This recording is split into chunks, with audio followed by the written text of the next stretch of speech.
Welcome to intellectuals Avenue. आज हम Alfred Tennyson की जिस पोइम को डिस्कस करेंगे उसका टाइटल है ब्रेक ब्रेक ब्रेक। ये एक शॉर्ट लिरिक पोइम है जो कि बेसिकली एलोजी है। एलोजी ऐसी पोइम को कहते हैं जिसमें किसी की डेथ पर मातम किया जाए। एलोजी को डिटेल में समझने के लिए इसी चैनल यानी इंटेलेक्चुअल्स एवेन्यू पर लिटरेरी टर्म्स की प्लेलिस्ट को विज़िट करें। इसके अलावा एलोजी पर कंसिस्टेंट लेक्चर का लिंक नीचे डिस्क्रिप्शन बॉक्स में भी मौजूद है। अब हम आते हैं वापस इस पोइम की जानिब।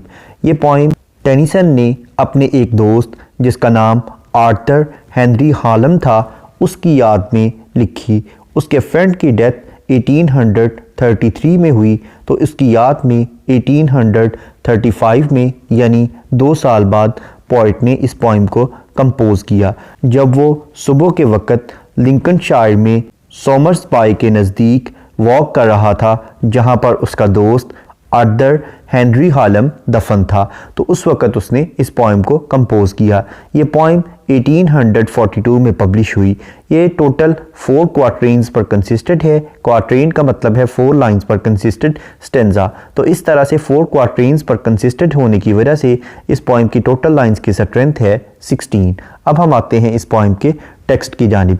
पोइट कहता है break break break on the cold grey stones O sea, यानी वो समुंदर को मुखातब करते हुए कहता है कि ए समुंदर के पानी, तुम्हारी जो लहरें हैं वो ठंडे और सुरमई रंग के जो पत्थर हैं उनको तोड़ते हुए अपना रास्ता बनाकर गुजरती चली जाएं। And I would that my tongue could utter, और मेरी ख्वाहिश है कि काश मेरी ज़बान अदा कर सकती द थॉट्स, उन सोचों को दैट अराइज इन मी, जो कि मेरे जहन में आती हैं। मेरी ख्वाहिश है कि मेरे जहन में आने वाली सोचों को मेरी ज़बान काश अदा कर सकती। और ए समुंदर के पानी, ए समुंदर की लहरों, तुम पत्थरों को तोड़ती हुई, उन ठंडे और सुरमई पत्थरों को तोड़ती हुई आगे गुजरती जा रही हो। O well for the fisherman's boy, और जो मछेरे का बेटा है, मछलियाँ पकड़ने वाले का जो लड़का है, that he shouts with he sister at play, जब वो अपनी बहन के साथ खेलता है तो वो उसके साथ चिल्लाता है, उस पर शाउट करता है। O well for the sailor lad, और जो कश्ती चलाने वाला मल्लाह है उसका जो लड़का है, that he sings in his boat on the bay, जब वो खलीज पर कश्ती चलाता है तो वो साथ साथ खुशी से गीत भी गाता है। And the stately ships go on, और शानदार और शान शौकत वाले जो बहरी जहाज़ हैं वह रवां दवां हैं टू देयर हेवन, अपनी बंदरगाह की जानब, अंडर द हिल, पहाड़ों के नीचे से होते हुए, यानी जो बहुत ज़्यादा शान शौकत वाले बहरी जहाज़ हैं वो पहाड़ों के नीचे से होते हुए अपनी बंदरगाह की जानिब यानी अपनी मंजिल की तरफ रवां दवां हैं। But O for the touch of a vanished hand, लेकिन मुझे अफसोस तो इस बात का है कि मैं उस हाथ के लम्स को बहुत ज़्यादा मिस करता हूँ, वो हाथ जो कि अब गायब हो चुका है। यानी जो मेरा दोस्त है, चूँकि उसकी डेथ हो गई है इसलिए अब मैं उसके हाथ को टच नहीं कर सकता, उसे पकड़ नहीं सकता। And the sound of a voice that is still, और वो आवाज़ जो कि अब खामोश हो गई है, वहीं साकन हो गई है, रुक गई है, उस आवाज़ को भी मैं बहुत ज़्यादा मिस करता हूँ। Break break at the foot of thy crags O sea, ए समुंदर, तुम्हारी लहरें जो पत्थर और चट्टानें हैं उनके नीचे से होती हुई गुज़र रही हैं, यानी पत्थरों के नीचे से, पत्थरों के कदमों के नीचे से गुज़र कर जा रही हैं। But the tender grace of a day that is dead, लेकिन उस अजीम व शान दिन की जो शान व शौकत थी और जो अज़मत थी वो गुज़र गई है। Will never come back to me, और वो दोबारा नहीं आएगा, यानी वो पुरअज़मत दिन, वो शान व शौकत वाला दिन जो कि मैं अपने दोस्त के साथ गुजारता था, अब उस दिन का इख्तिताम हो चुका है, यानी मेरे दोस्त की ज़िंदगी ख़त्म हो गई है और वो अच्छा दिन वापस नहीं आएगा, यानी अब मैं कभी भी अपने दोस्त से दोबारा मुलाकात नहीं कर सकूँगा। इस पोइम का इंट्रोडक्शन, ग्लॉसरी, ट्रांसलेशन और एक्सप्लेनेशन को देखने के बाद अब हम आते हैं इस पोइम में यूज़ होने वाली लिटरेरी टर्म्स और फिगर ऑफ स्पीच की जानिब। सबसे पहले हम देखते हैं राइम स्कीम। इस पोइम के तमाम स्टैंजाज में सेम राइम स्कीम यूज़ की गई है, यानी ए बी सी बी, यानी फर्स्ट और थर्ड लाइंस आपस में राइम नहीं हैं, जबकि सेकंड और फोर्थ लाइंस आपस में राइम्ड हैं। जैसा कि अगर हम फर्स्ट स्टैंजा को देखें तो इसकी फर्स्ट लाइन का लास्ट वर्ड है ब्रेक और थर्ड लाइन का लास्ट वर्ड है अटर, यानी ये दोनों आपस में राइम्ड नहीं हैं, जबकि सेकंड और फोर्थ लाइंस आपस में राइम्ड हैं, यानी सेकंड लाइन का लास्ट वर्ड है सी और फोर्थ लाइन का लास्ट वर्ड है मी, सी मी। इसी तरह से सेकंड स्टैंजा में प्ले, बे, नेक्स्ट, हिल, स्टिल, नेक्स्ट, सी मी। नेक्स्ट है एपोस्ट्रोफी। एपोस्ट्रोफी का मतलब है कि अगर पॉइंट किसी को मुखातब करे तो इसे एपोस्ट्रोफी कहते हैं। जैसा कि लाइन नंबर 1 और 2 में वो समुंदर को मुखातब करते हुए कहता है break break break on thy cold grey stones O sea. Next है कायुरा। कायुरा का मतलब है कि अगर पॉइंट किसी लाइन में पॉज या ब्रेक लेने के लिए यानी वक्फा लेने के लिए कोई पंक्चुएशन मार्क यूज़ करे तो उसे कायुरा कहते हैं। जैसा कि लाइन नंबर 2 में on thy cold grey stones के बाद कॉमा यूज़ किया गया है।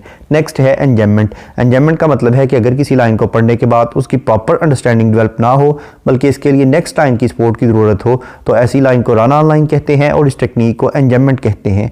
इसके बरक्स अगर किसी लाइन को पढ़ने के बाद उसकी प्रॉपर अंडरस्टैंडिंग डेवलप हो जाए तो ऐसी लाइन को एंड स्टॉप लाइन कहते हैं। अब हम आते हैं वापस एंजाममेंट की जानिब।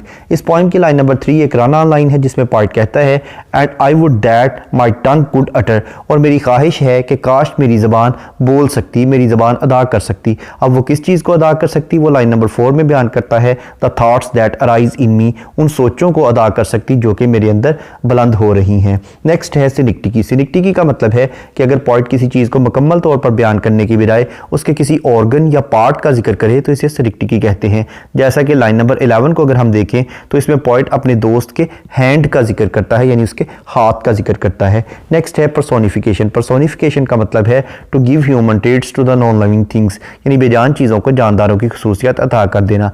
जैसा कि अगर हम लाइन नंबर 15 और 16 को देखें तो इसमें पॉइंट कहता है but the tender grace of a day that is dead will never come back to me, यानी उस दिन की जो शान व शौकत है वो वापस नहीं आएगी, यानी वो उस दिन की शान व शौकत को ग्रेस ऑफ डे को पर्सोनीफाई कर रहा है। नेक्स्ट है एलिट्रेशन। एलिट्रेशन का मतलब है beginning of 2 or more than 2 words in the same line with the same letter or sound, यानी एक ही लाइन में 2 या 2 से ज़्यादा अल्फाज का एक ही हरफ या एक ही आवाज़ से शुरू होना। जैसा कि लाइन नंबर 2 में स्टोन्स सी, ये दोनों वर्ड्स एस लेटर से स्टार्ट हो रहे हैं। उसके बाद लाइन नंबर 5 में फॉर फिशरमैन, लाइन नंबर 8 में ही हीज, लाइन नंबर 8 में अगेन बोट बे, लाइन नंबर 10 में हेवन हिल, लाइन नंबर 12 में साउंड स्टिल, लाइन नंबर 15 में डे डेड। नेक्स्ट है कॉन्सोनेंट्स। कॉन्सोनेंट्स का मतलब है use of same consonant letter in the different words of the same line, यानी एक ही लाइन के मुख्तलिफ अल्फाज में एक ही कॉन्सोनेंट लेटर का इस्तेमाल करना। जैसा कि लाइन नंबर 2 में ऑन स्टोन्स, इन दोनों वर्ड्स में एन लेटर यूज़ हुआ है जो कि कॉन्सोनेंट लेटर है। उसके बाद लाइन नंबर 3 में and would could, line number 6 में दैट एट, लाइन नंबर 7 में फॉर सेलर, लाइन नंबर 10 में देयर अंडर, लाइन नंबर 15 में बट दैट। नेक्स्ट है एसोनेंस। एसोनेंस का मतलब है use of same vowel letter in the different words of the same line, यानी एक ही लाइन के मुख्तलिफ अल्फाज में एक ही वावल लेटर का इस्तेमाल करना। जैसा कि लाइन नंबर 2 में ऑन कोल्ड स्टोन्स, इन तीनों वर्ड्स में ओ लेटर यूज़ हुआ है जो कि एक वावल है। उसके बाद लाइन नंबर 3 में वुड कुड, लाइन नंबर 6 में दैट एट, लाइन नंबर 6 में with his sister, line number 8 में sings in his, line number 12 में इज स्टिल। उसके बाद इस पोइम की लाइन नंबर 1 को लाइन नंबर 13 के तौर पर भी रिपीट किया गया है, यानी ब्रेक ब्रेक ब्रेक। इसके बाद पोइट ने कुछ इमेजेस भी यूज़ किए हैं जैसा कि cold grey stones, sea, fisherman's boy, sailor lad, boat bay, stately ship, haven hill, hand, crags. Next है इंटरनल राइम। इंटरनल राइम का मतलब है कि अगर पोइट किसी एक ही लाइन में 2 या 2 से ज़्यादा राइम्ड वर्ड यूज़ करे तो इसे इंटरनल राइम कहते हैं। जैसा कि लाइन नंबर 3 में वुड गुड, लाइन नंबर 6 में दैट एट, लाइन नंबर 12 में इज़ स्टिल। उसके बाद अगर हम इस पोइम के थीम को देखें तो इसमें पोइट ने अपने फ्रेंड को मिस करते हुए जो उसकी फीलिंग्स थी उनका इजहार हमारे सामने किया है। यहाँ पर यह पोइम ख़त्म हुई। इसके अलावा इस पोइम में जिन लिटरेरी टर्म्स का जिक्र किया गया है उन तमाम टर्म्स को डिटेल में समझने के लिए इसी चैनल यानी इंटेलेक्चुअल्स एवेन्यू पर लिटरेरी टर्म्स की प्लेलिस्ट को विजिट करें जिसका लिंक नीचे डिस्क्रिप्शन बॉक्स में भी मौजूद है। Thank you for attending this lecture.